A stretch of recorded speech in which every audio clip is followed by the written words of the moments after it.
കേരള ഹൗസിൽ നിർത്തിയിട്ടിരുന്ന ഗവർണറുടെ വാഹനത്തിൽ കേരള ഹൗസ് ലോ ഓഫീസറുടെ വാഹനം ഇടിച്ചു. സംഭവത്തിൽ ലോ ഓഫീസർക്കെതിരെ നടപടി ഉണ്ടായേക്കും. സുരക്ഷാ വീഴ്ച ഉണ്ടായെന്നാണ് CRPFന്റെ റിപ്പോർട്ട്. ഗവർണർ പോലീസിനോട് വിവരങ്ങൾ തേടുകയും ചെയ്തു. ദൃശ്യങ്ങളൊന്നും കാണാം പ്രിയപ്പെട്ട പക്ഷേ.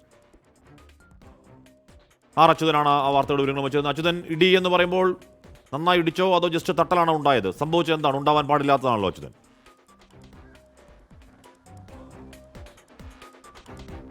ഹാഷ്മി, തീർച്ചയായിട്ടും ഞാനിപ്പോൾ ഉള്ളത് ആ കൊച്ചിൻ ഹൗസിൽ തന്നെയാണ്. അതായത് ഗവർണറും മുഖ്യമന്ത്രിയും ഡൽഹിയിൽ എത്തിക്കഴിഞ്ഞാൽ അവർ താമസിക്കുന്ന അവരുടെ ഔദ്യോഗികമായിട്ടുള്ള ഒരു ഇടമാണ്. ഇവിടെ സ്വാഭാവികമായും സുരക്ഷാ ക്രമീകരണങ്ങൾ അല്ലെങ്കിൽ ശക്തമായ സുരക്ഷ ഏർപ്പെടുത്തിയിരിക്കുന്ന ഒരു സ്ഥലം കൂടിയാണ്.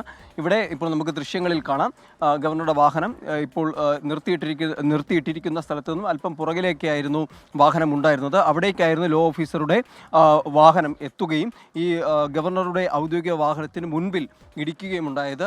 തുടർന്ന് CRPF ഉദ്യോഗസ്ഥർ അവിടേക്ക് വരികയും അതിനെ ചോദ്യം ചെയ്യുകയും ചെയ്തു. ആ സമയത്ത് വീണ്ടും രണ്ടാമതും ഇടിക്കുവാനുള്ള ശ്രമം ഈ ലോ ഓഫീസറുടെ ഭാഗത്തു നിന്നുണ്ടായതായാണ് നമുക്ക് ലഭിക്കുന്ന വിവരങ്ങൾ. എന്നാൽ CRPFകാർ ഇടപെടുകയും തുടർന്ന് അവർ വാഹനം നിർത്തിയിട്ട ശേഷം ആരാണ് ഈ ഗവർണറുടെ വാഹനം ഇവിടെ പാർക്ക് ചെയ്യാൻ നിങ്ങൾക്ക് അനുമതി നൽകിയത് എന്ന ചോദ്യമാണ്, വിചിത്രമായൊരു ചോദ്യമാണ് ചോദിച്ചത്.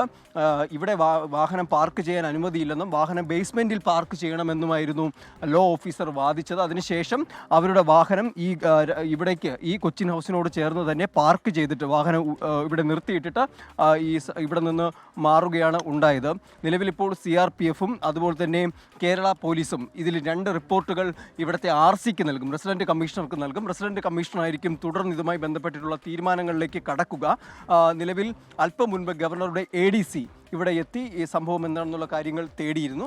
എന്തായാലും ഈ വലിയൊരു സുരക്ഷാ വീഴ്ച ഉണ്ടായതായാണ് CRPFും പറയുന്നത്. കാരണം ഈ നിർത്തിയിട്ടിരുന്ന വാഹനത്തിലേക്ക് ഇടിക്കുകയും വാഹനത്തിൻ്റെ ഫ്രണ്ട് ഭാഗത്തെ ചില സെൻസറുകൾക്ക് തകരാറുകൾ സംഭവിച്ചതുമായുമാണ് പറയുന്നത്. എന്തായാലും ലോ ഓഫീസർക്കെതിരെ നടപടി ഉണ്ടായേക്കുമെന്നുള്ള സൂചനകൾ കൂടി വരുന്നുണ്ട്. അത് CRPFിൻ്റെ കേരള പോലീസും നൽകുന്ന റിപ്പോർട്ടുകളുടെ അടിസ്ഥാനത്തിലായിരിക്കും നൽകുക. CRPF ചൂണ്ടിക്കാണിച്ചത് ഒരു സുരക്ഷാ വീഴ്ചയാണ് ഉണ്ടായിരിക്കുന്നത് എന്നുള്ളതാണ്. കാരണം ഉദ്യോഗസ്ഥരോട് തട്ടിക്കയറുകയും വാക്കേറ്റം ഉണ്ടാക്കുകയും വിചിത്രമായ ചോദ്യങ്ങൾ, അതായത് ഗവർണറുടെ വാഹനം ഇവിടെ നിർത്തിയിടാൻ ആരാണ് അനുമതി നൽകിയത് എന്നതുൾപ്പെടെയുള്ള വിചിത്രമായ ചോദ്യങ്ങളാണ് ലോ ഓഫീസറുടെ ഭാഗത്തു നിന്നുണ്ടായത്. അപ്പോൾ ആ ഒരു സാഹചര്യത്തിൽ CRPF എന്തായാലും അവരുടെ ഭാഗത്തു നിന്നുള്ള കാര്യങ്ങൾ കേരള ഹൗസിലാണ് നിർത്തിയിട്ടിരിക്കുകയായിരുന്നു ഗവർണറുടെ വാഹനത്തിൽ. ലോ ഓഫീസറുടെ വാഹനം ഇടിച്ചതും പോരെ തട്ടിക്കയറുകയാണ്. ആര് പറഞ്ഞു ഗവർണർ വണ്ടി ഇവിടെ കൊണ്ടിടാൻ എന്നൊക്കെയുള്ള വിചിത്രമായ ചോദ്യങ്ങൾ ലോ ഓഫീസർ ചോദിക്കുകയാണ്.